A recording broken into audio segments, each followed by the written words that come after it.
টানা সপ্তম দিনের মতো সরকার বিরোধী বিক্ষোভে উত্তাল ইরান। ইরান এমন একটি দেশ যেখানে ধর্ম ও ভূরাজনীতি গভীরভাবে জড়িত।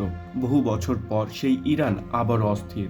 রাস্তায় বিক্ষোভ, নিরাপত্তা বাহিনীর উপস্থিতি, ইন্টারনেট বিভ্রাট, আর এর মাঝেই যুক্তরাষ্ট্রের হুমকির জবাবে কঠোর বার্তা দিয়েছেন ইরানের সর্বোচ্চ নেতা আয়াতুল্লাহ আলী খমেনি।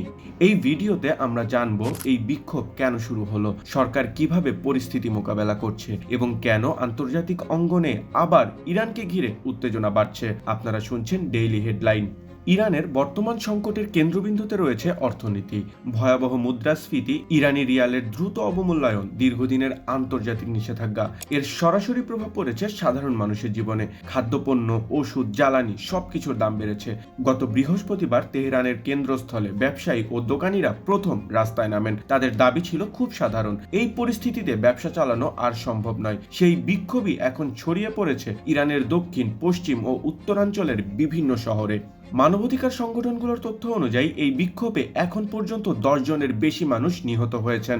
ইরানের রাষ্ট্রীয় গণমাধ্যম কমপক্ষে 3 জনের মৃত্যুর কথা স্বীকার করেছে। কুর্দি মানবাধিকার সংগঠন হেঙ্গাও জানিয়েছে এক রাতেই 133 জনকে গ্রেপ্তার করা হয়েছে। নিহতদের মধ্যে রয়েছেন হামেদান শহরের এক তরুণ ব্যবসায়ী, কোম শহরের 17 বছর বয়সী এক কিশোর। প্রতিটি মৃত্যুর জন্য অবশ্য ইরানি কর্তৃপক্ষ বিদেশি শত্রু ও নাশকতাকারীদের উপর দায় চাপিয়েছে। শনিবার প্রচারিত এক ভাষণে ইরানের সর্বোচ্চ নেতা আয়াতুল্লাহ আলী খমেনি বলেন, ইসলামী প্রজাতন্ত্র কখনো শত্রুর কাছে মাথা নত করবে না। তিনি স্বীকার করেন মুদ্রার দরপতনে ব্যবসায়ীরা চাপে আছেন এবং শান্তিপূর্ণ প্রতিবাদ তাদের অধিকার। একই সঙ্গে তিনি স্পষ্ট করে বলেন, বিক্ষোভকারীদের সঙ্গে কথা বলা হবে, কিন্তু দাঙ্গাকারীদের সঙ্গে কোনো সমঝোতা হবে না বলে জানিয়েছেন তিনি। তার ভাষায়, এই আন্দোলনের পেছনে রয়েছে বিদেশি ষড়যন্ত্র এবং সহিংসতায় জড়িতদের উপযুক্ত শিক্ষা দেয়া হবে। বিক্ষোভের মধ্যেই ইরান জুড়ে আবার শুরু হয়েছে ইন্টারনেট বিভ্রাট। বাসা ও মোবাইল উভয় সংযোগই সমস্যা। মার্কিন প্রতিষ্ঠান ক্লাউডফ্লেয়ার জানায় ইরানে গড় ইন্টারনেট ট্রাফিক কমেছে প্রায় 35%। এর আগেও বিক্ষোভের সময় ইন্টারনেট বন্ধ রাখা হয়েছিল।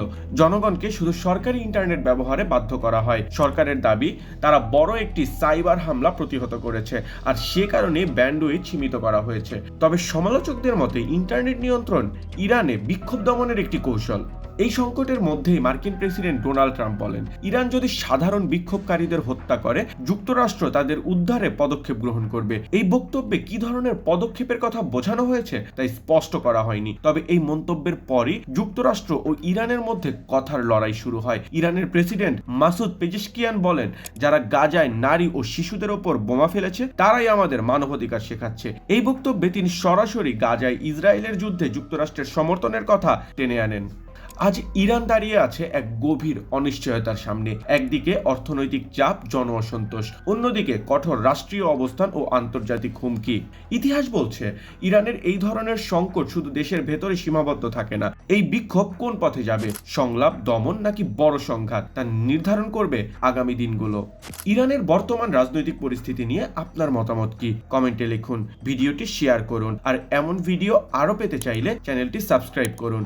Daily headline, Dhaka.